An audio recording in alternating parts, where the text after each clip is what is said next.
Two things, real quick. Number one, the question you asked my man Austin was nasty because our How argument. was it nasty? I said, is he the best Hear team? me out. Hear me out.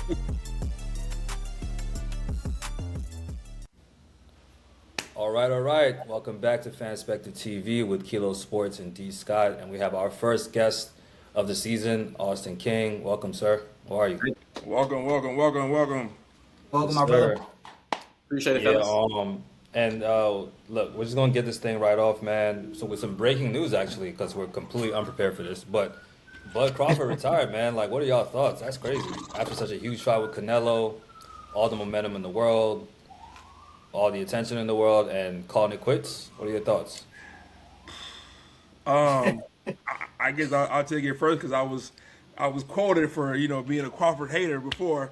That's your fault. Like, Honestly, hey, Bud proved me wrong.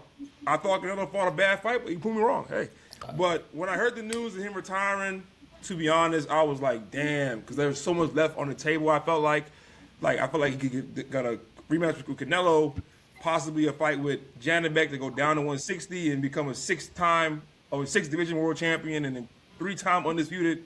There's a lot left, but I can't hate on him for a job well done, 4-2-0, great career. There were a few not blemishes, but a few things I would have liked to see, but that's me being a perfectionist and nitpicker. But overall, I think Bud has a great career, man. And shout out to him in retirement. Hopefully he comes back. We'll see. But yeah. yeah, I hope this is just a marketing ploy, personally, but I'll let y'all get it. Go ahead, D Scott. Yep. No. I guess congrats, man. I'm a little disappointed. Bud became one of my favorite boxers after the Spence fight. Just the technician in the ring, man. 42-0. We know his resume. But he is 38.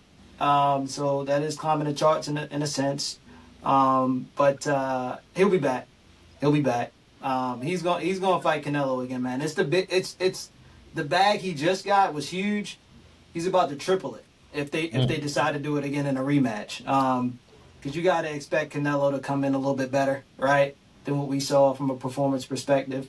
Not to say that Bud didn't kick his ass, but I think in reality, Canelo's going to focus a little bit harder and have a little bit more to give in the second matchup. So I think he'll come back, but congratulations to him for now and retirement, man. He deserves it. Cool. Also, any thoughts? Yeah, great fighter, man. I still remember when he switched his stance against Yuriorkis Gamboa. That was one of the better fights I've seen in a long time. Obviously, the Errol Spence fight was just a high draw. So just a really talented fighter who's moved up in weight classes. So I've really enjoyed watching the last couple of years. So hope he comes back. Hope he continues to, pick up the gloves. Boxing, retirement is just, emotions are fickle. I'll say that. So Absolutely. definitely, boxing was definitely better with him. Yeah, I don't know who's worse at retirement, boxers or rappers. We're gonna have to figure that out. Rappers, honestly, man. Yeah, we'll have to figure that out. Shout out to everybody. Shout out to Bud Crawford. I'm really happy for him. As a boxer, you never leave the gym. Like even let's say for instance he retires. We'll use Floyd. You still train, bro. Like Floyd Mayweather today, give him 8 weeks. Mm-hmm. He'll be prepared for a fight because he never left the gym. You always still see him in the gym, either training somebody else, helping somebody else in somebody else's camp, or he's actually, with gloves on. So it's like... I mean, most boxers are very hyper-disciplined, so even if they're not training for a fight, their standard everyday level of training far exceeds any regular citizen, because these guys are trained for war, essentially. Hopefully within the next year, he unretires and gives us another amazing fight. We'll see. Yeah. Yep. All right. So transition to NFL, man. And last week, so we were talking about a controversial catch or drop with Isaiah Likely. And then this week, we have Kobe Parkinson with a touchdown that wasn't a touchdown. I don't know if you all got a chance to see that. So please explain to us, do we know what a catch is yet, or are we still lost? I have no idea, dog. I'm confused, bro. Me too. I don't know. Week by week, you think of the 2 feet, all of the rules that you've established, and it's just like, I don't know. I honestly cannot tell you. So would you and then asking just a random question because I don't know what a catch is, right? Yeah. You can see a receiver make a catch and assume one thing, and it could completely be something different. But is it because you think the game is evolving? Are players just getting that good where things are questionable? Or is there a standard, Frank? Tell me, is there a standard that should be established? I think the confusion is based on the part of the field, what the definition changes, right? Like, as we mentioned before, if you break the plane and the ball leaves your hand, it's a touchdown. If it's on the sidelines, a catch 2 feet, it's a catch. But those rules change based on if you're actually in the end zone, as we saw with Isaiah Likely, and you catch and 2 feet, and that's insufficient. So is it catch 3 feet? Like we need to figure that out. And I think we've seen this happen multiple times. So there was a famous catch with Calvin Johnson against the Bears, where he caught it in the end zone, landed on the ground, survived the ground, but on his way back up, he thought the play was over, and the ball leaves his hand, and they called it a drop. Wow. We're just kind of as an audience, as fans, we're confused because at best it's inconsistent.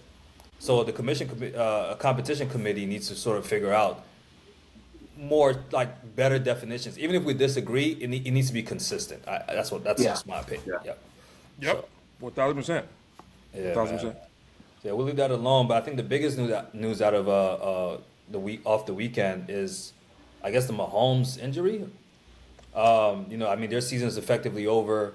I remember in week 3, they got off to a pretty good start. I believe they were 1-2 at the time, and we were already asking ourselves, is Kansas City on the brink? Almost facetiously, because we would have never imagined them being out of the playoffs. I mean, they've been to the playoffs every year for a decade, and they've been into 7 AFC Championship games. So it's almost like a shoe-in, as Nick Wright famously calls them, the Arrowhead Invitational, because it's like they're going to be there. It's just a matter of who else is going to be over there in KC. But now they're likely, if not definitely, out of the playoffs. So what do you think this means for Kansas City as a whole? Mahomes potentially, his legacy. Travis Kelce, who was already thinking about retirement.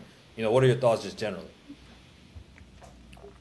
I think just time has changed, especially within that division. You got to look at it. Denver's really good, and the Chargers are coming along now. Chargers have 9 wins, and Denver's won 11 in a row. So I think their division got so much better that it was just, it was really hard for them.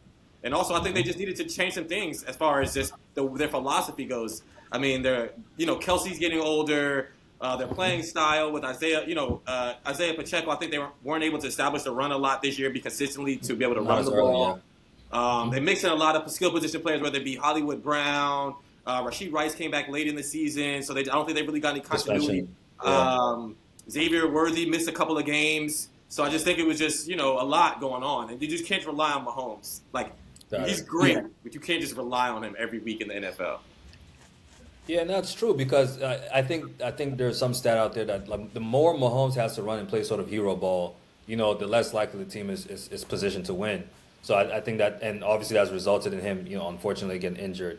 But thankfully, technology is way better, and we've definitely seen people come back from ACLs quite a bit. But, these guys, what are you thinking about KC, man? We sort of saw some signals early in the season. It's unfortunate that it's come true, but, just generally, what are you thinking?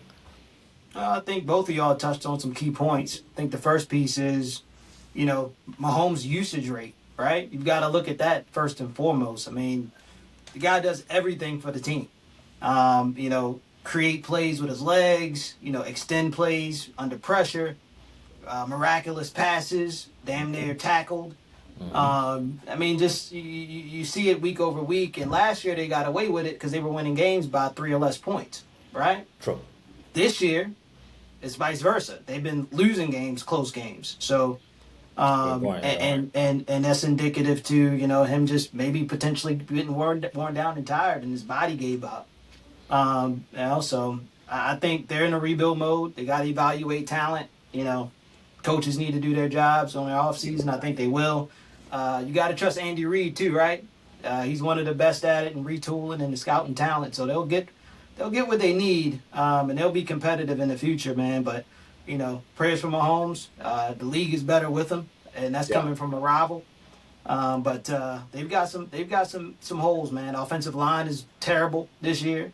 I would say their wide receivers, like Austin mentioned before, incredibly inconsistent this year, and the defense, man, gaps all over it. beyond that defensive line, which was hit or miss, their DBs are bad. Linebacker core was bad. I mean, they just wasn't a good team this year, man. Yeah. And it sucks that Mahomes had to walk out like he did, but they'll bounce back. Yep. Yeah.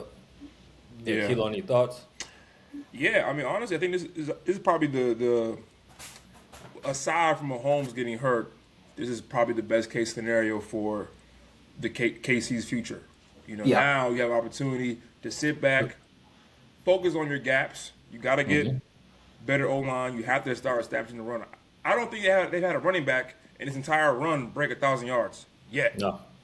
And then on top of that, maybe you can find a way to finagle, a better draft pick and maybe get a receiver. There's a lot of receivers coming out of college now that could come in and have a direct impact on the season. Of course, like D. Scott said, on the upside of the ball, got to get some better DBs, some better linebackers, guys that can really, be hybrid where they can, drop back in coverage and also help stop the run as well. So I think it's actually the best thing for them is to have a reset and figure out what they need to retool at, and then bounce back better. I think Mahomes will probably come back, by the start of next season anyway. So. Yeah, he'll be back. And I think it's interesting because if you look at the AFC or really the NFL, and I would say out of the big four, 3 of the main guys were in the AFC, right? You had Mahomes, you have Lamar, and you have Josh Allen. And then in the NFC, I guess you can toggle between either Matt Stafford or Jalen Hurts. Those are the 2 NFC teams that have NFC quarterbacks who have won a Super Bowl in recent years. But because the Arrowhead Invitational is not going out this year, clearly, it's kind of wide open in the AFC. Joe Burrow, obviously, I don't see that happening. Josh Allen would have to win 3 playoff games on the road to get there to the Super Bowl. Ravens are still lurking quietly. They have good games. They have not so good games. So we start with you as a resident Ravens fan. What are you thinking? And don't be overzealous in your answer too, because. Well, you can't be. You can't be, man. I mean, we're week to week. I told you that 3 weeks ago. I like what I saw this week against the Bengals. We shut them out. Defense looked great, flying around.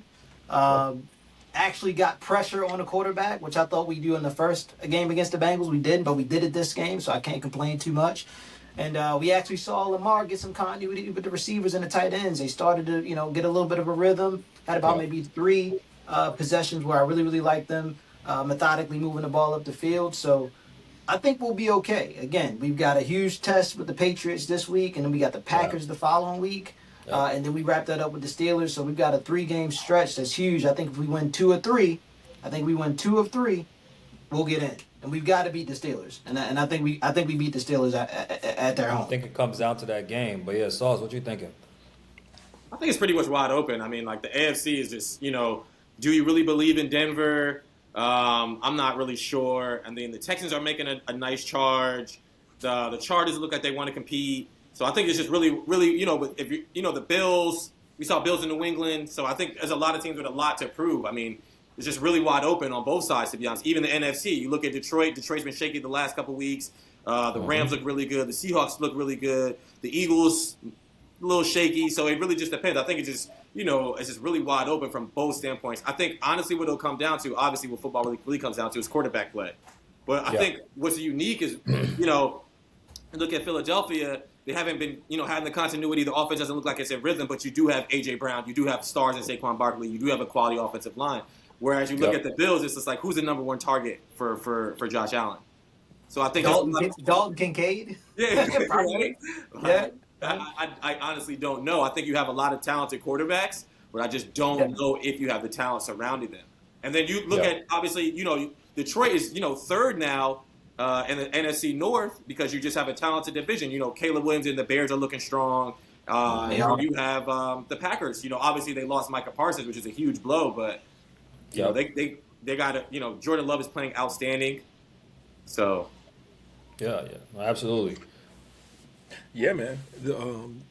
This is probably going to be most exciting, probably one of the more exciting playoffs that we've seen in recent years.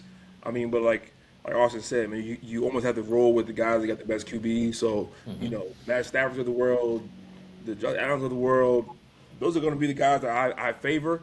But if I had to make a pick or a sleeper pick, I think teams like the Texans are going to make some. The Texans and the Bears, those two teams are going to shock a lot of people. That Texas defense is so good. That Texas defense is really, really good. Texas defense is really good. I will say that. Yeah, I mean, arguably the best defense in the league, you can say, between them and Denver.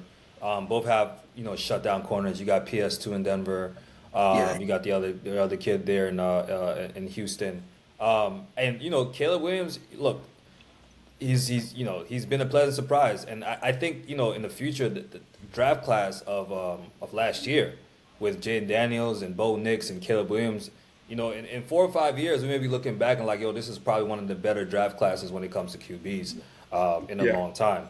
But I think it is exciting with the parity because we really don't know what to expect in these playoffs. Who knows? Sam Darnold could end up with a Super Bowl ring, which would change a lot of discussion. It could be Drake May.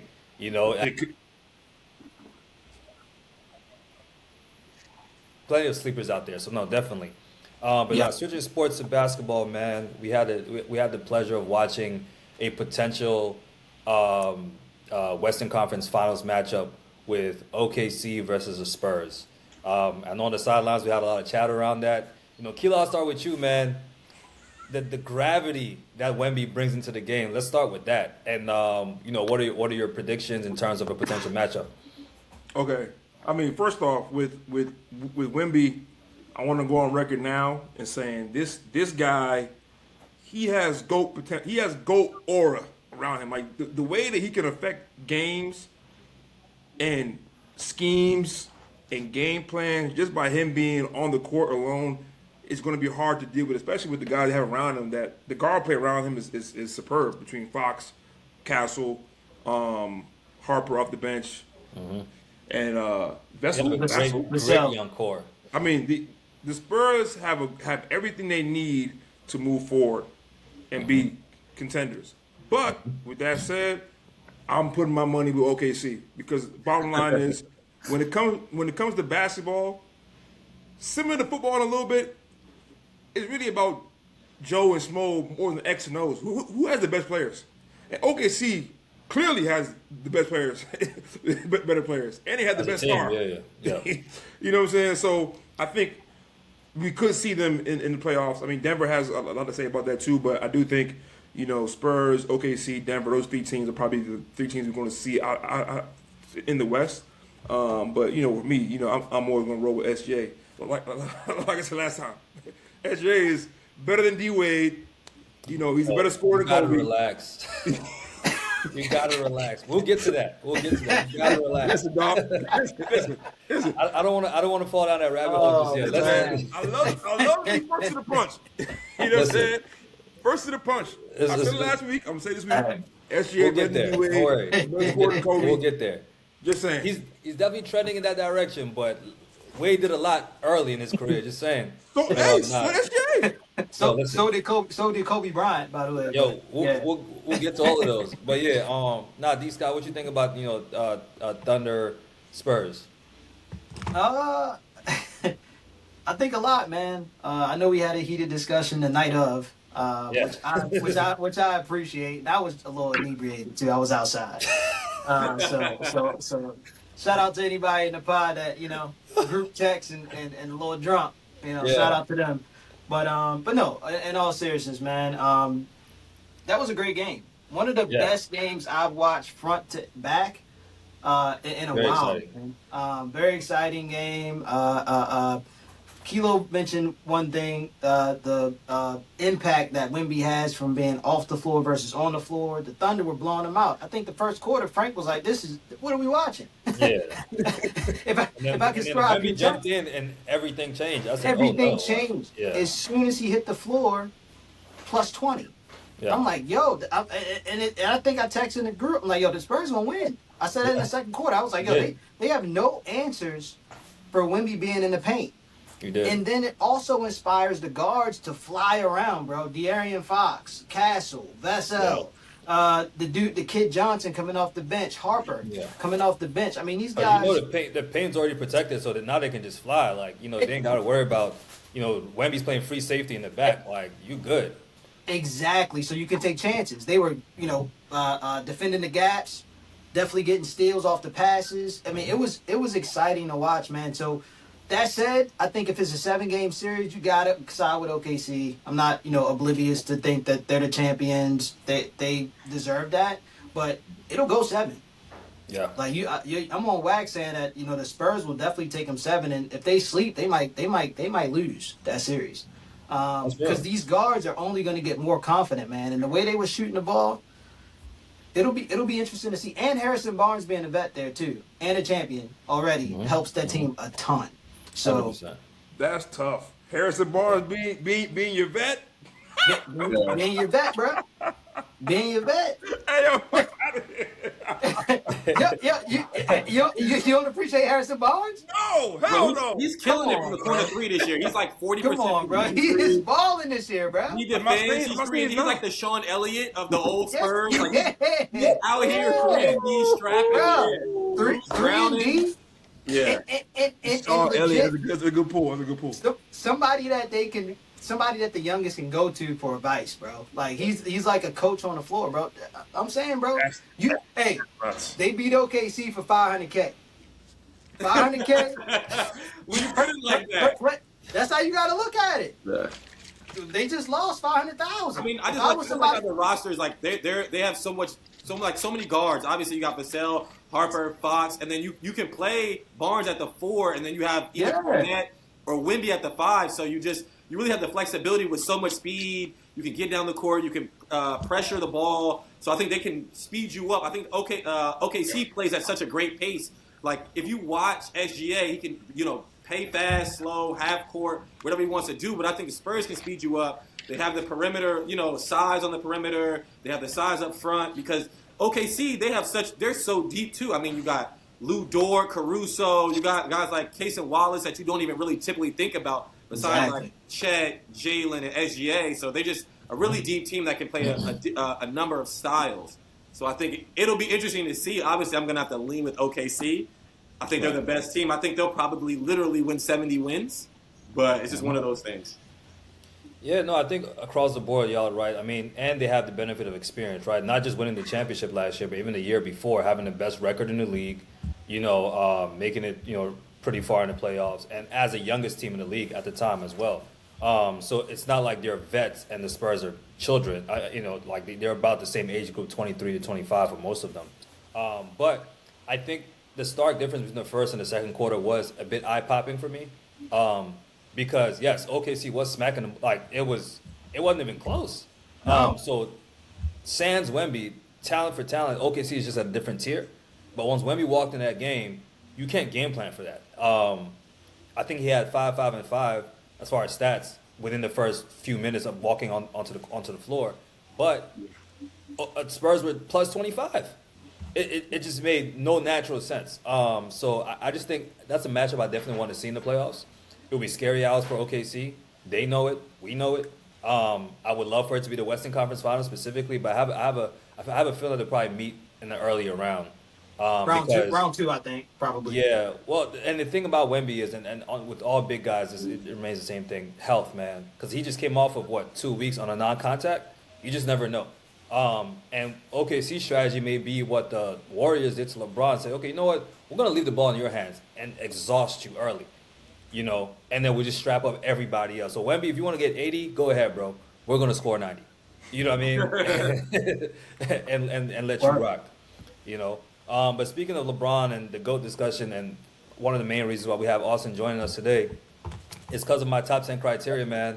I've had a lot of buzz on the sidelines in terms of people just thinking about it. It forces us to think and evaluate what we consider greatness in the NBA. And Sauce, man, what are your thoughts on that? And are you a supporter, a detractor of the framework? How you feeling? Honestly, I like your list how it was structured. To be honest with you, like it made a lot of sense. You had to hit a number of benchmarks as a player to be considered in that criteria. Like you said, there's only 10 people. I thought there was only a couple exclusions. Had like 2 exclusions, but overall, I think it's just a good. They were just very good to have that to at least formulate an argument. You know what I mean? That obviously it's super subjective, but to have those parameters within it, I think it was just really good for conversation's sake. I like it. I always like the GOAT discussion. I'll say, I genuinely lean towards saying someone's as good as anybody who's ever played, respectfully. rather than to just make it so binary. But I always love having the conversation. Who is an example of somebody who is as good as anybody else? If I'm understanding that correctly. Like personally, I would say I'll always say Kobe's as good as anybody who's ever played. I'll always say, in my opinion, I don't know, it might change. A lot of people like Jokic, they might say Kareem. I think the best foreign-born player is Dirk Nowitzki. So I won't disagree with you. I'm a Dirk fan, but I'm heavily biased, so I'll stay out of that one. I'm throwing Dirk in every conversation. I think he really gets slept on. So yeah, those are guys I would say. You just any given day, those guys are killers. I don't know if I could agree on anybody being as good as anybody else, just because I just think there's some physical tools that you're just born with that you can't. I'm sorry, like all respect to Kobe, I think this is still a significant gap between him and Jordan, just on athleticism alone. Jordan was a world-class athlete that I don't think many players could even come close to. That's true. And he had the mental, wherewithal to, or the drive to be the best. He had the competitive nature that Kobe, eventually emulated. But as an athlete, it's just not close. Then you could say you could do a counterpoint like nobody's seeing LeBron, nobody's seeing Giannis, as far as like athletes, just genuinely athletes. Also, don't think Kobe 8 gets his credit. Like, everybody just keep thinking of Kobe 24. Kobe 8 was athletic as fuck, bro. Go back and watch those games, bro. No, Kobe was a tier 1 athlete, but I think within the tier 1, there's another level out there. Like, Kobe's not taking off from the free throw line, bro. Like, I think Jordan, this is a different level. Yeah. To have all the combinations, the competitive fire, the athleticism, the leadership, the charisma, the stage presence, all of it. It sounds like you're listing superlatives for Kobe. I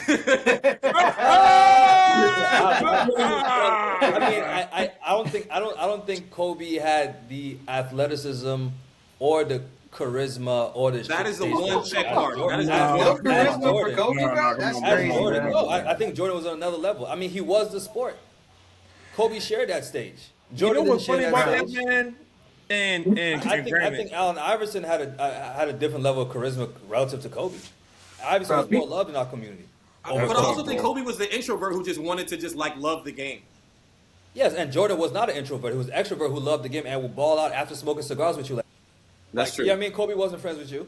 You know what I'm saying? That's real. That's real. Wasn't golfing before the playoff series. He was not friends with anybody. Yeah. Exactly, but Jordan Kobe's could do not all making the a above. Space Jam. Like, Kobe's not doing the things to put himself out there. More to my point, we're talking about stage presence. We had Jordan in movies. We had Jordan in Michael Jackson music videos. We had Jordan on the golf course smoking cigars and then giving you 40. Kobe had an album. Come on, fellas. Kobe had an album. He had an album because Allen Iverson had an album. He had an album.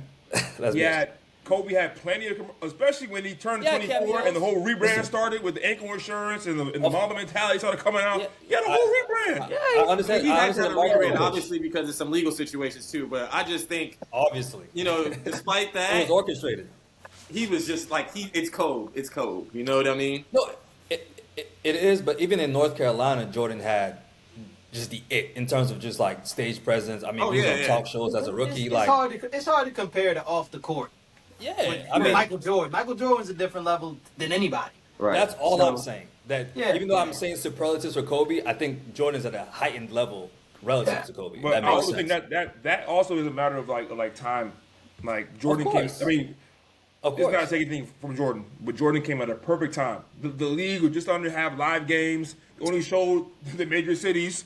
Right. Yeah. Understood. But the thing is, you had equally charismatic superstar Magic Johnson, who was beloved and still to this day.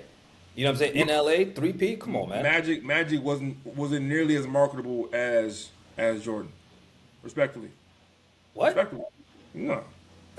That's not true. Magic Johnson was not nearly as marketable as Michael Jordan. How are you Magic, there's like no syndicated games.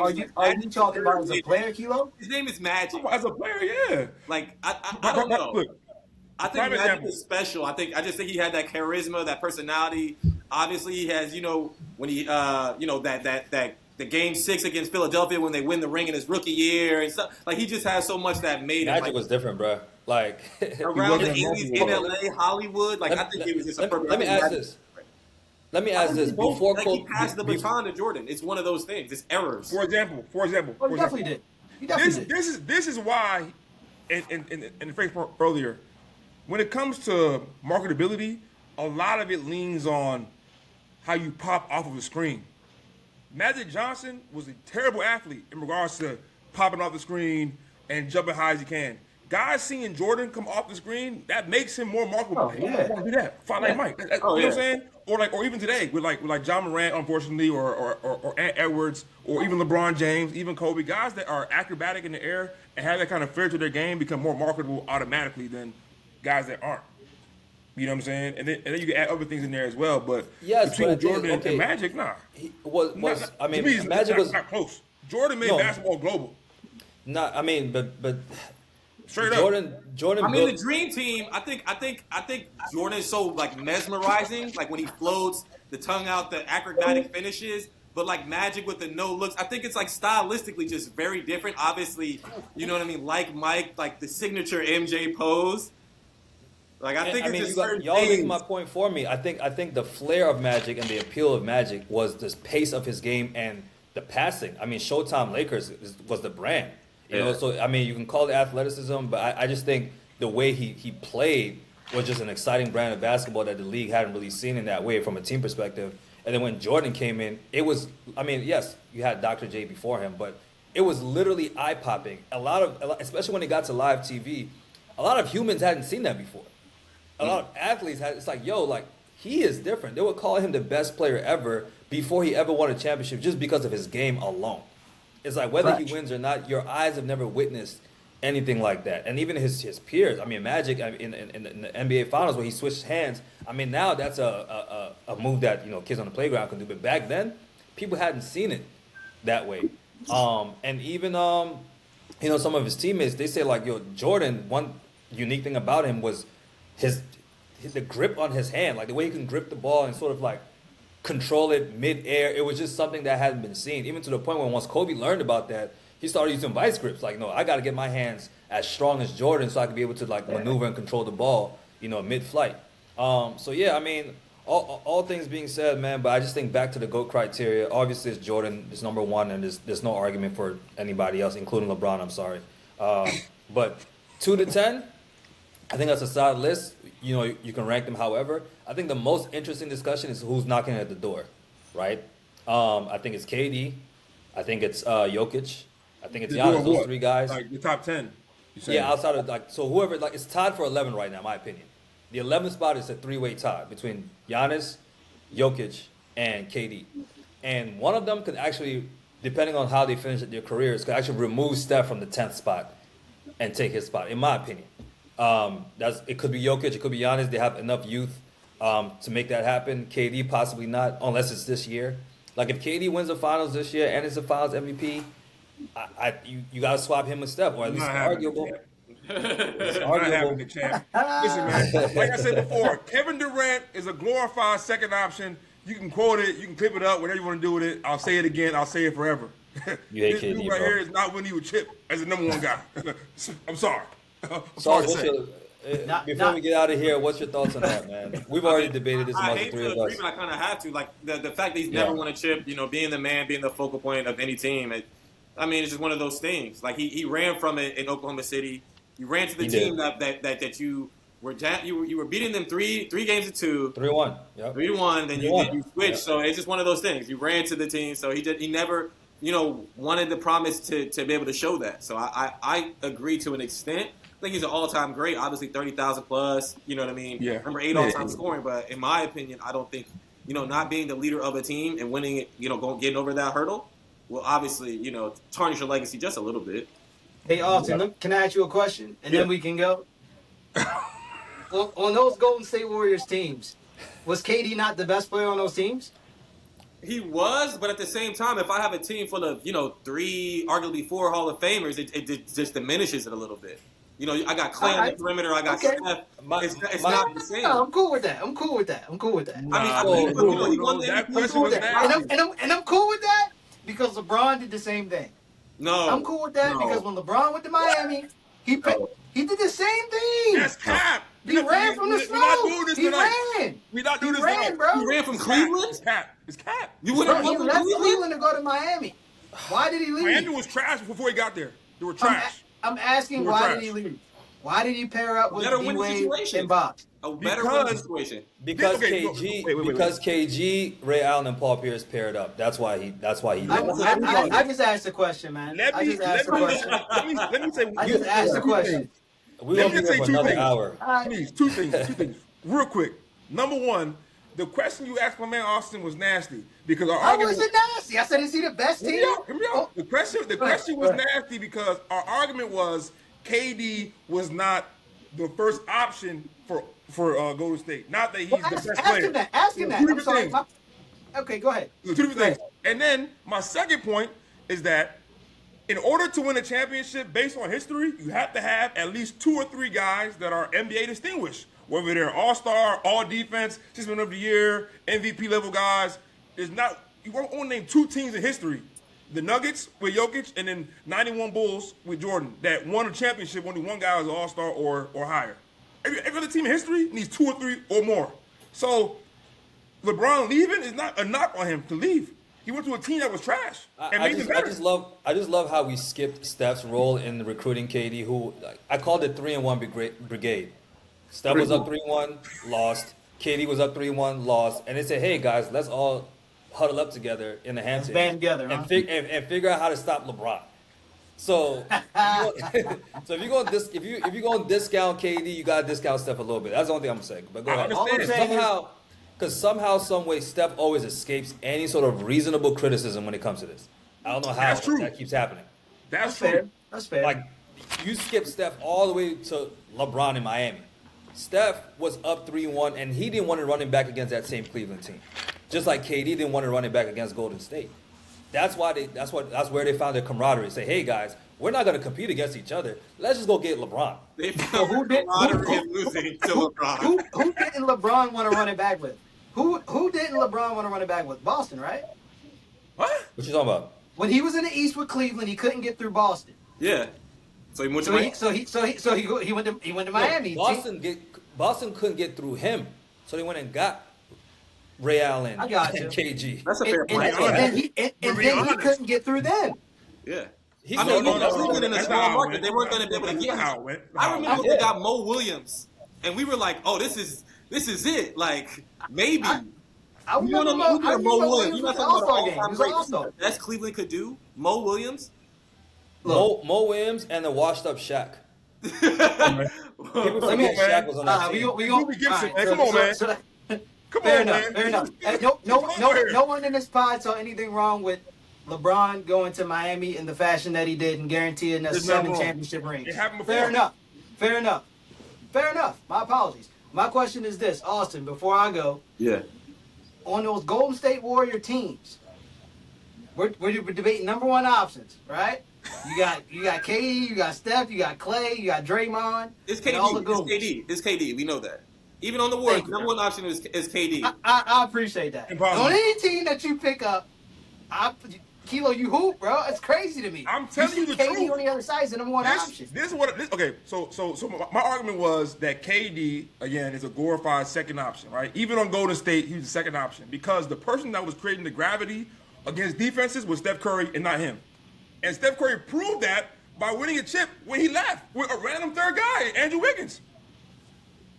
Andrew Wiggins ain't a random third guy, by the way. He's a random Even third Not a guy. today. random third. He's a one-time Even All-Star. today. That one time was with Steph Curry. Yeah, no. He's a very Maple random. Jordan. He's a very That's random. not a random guy. No. Hey, Maple Jordan. I mean, Maple he averaged Jordan like is a 20 random. that Not a season or random something guy. like that. He went crazy. He's not a random Maple- guy. Andrew Wiggins is a random guy. Harrison Barnes is a random guy. Got you. Harrison, crazy. hold on. That's Hold on. Both of them. Harrison Barnes ain't random. Number 1 was the 10th overall pick in the same draft as Draymond. I get that. And he held his own in that role on Golden State. I get The that. only I'm way not you saying- trade- I'm not saying hold on, they're hold on. random. The only way you I'm trade- saying- the only way you You are a trade- random guy. Yeah, the only way you trade Harrison Barnes had 1 bad series and he had 1 terrible game where he won like 0 for 10 from the only 3 way, or some shit. you trade And he got Harrison rid- Barnes is for KD, right? That's you're obviously upgrading to KD, like. But outside of that, Harrison Barnes is still on that team, bro. Just saying. Listen, man, Steph Curry's gravity is what makes him the first option. And to Right. be honest, his gravity off the ball is almost worth more than guys that can facilitate at the highest level. To be honest. Listen, I think it's a fair debate between who was the first option in Golden State between KD and Steph. which is why I just discount both championships. I'm just like, no matter what, I just gotta discount it. I'm sorry. You know what I mean? 2 Finals But, MVPs just erased from the history because Hey, Frank listen. doesn't like him. Hey, listen, it's not that I don't like them. I just feel like it's an asterisk on them. That's all. But hey, Okay. guys, definitely thank you for joining. Sauce, appreciate you joining us, man. All love, man. This is Appreciate you having Fanspector TV, Kilo Appreciate you, man. Sports. Thank y'all. Another spirited conversation. We'll see y'all soon.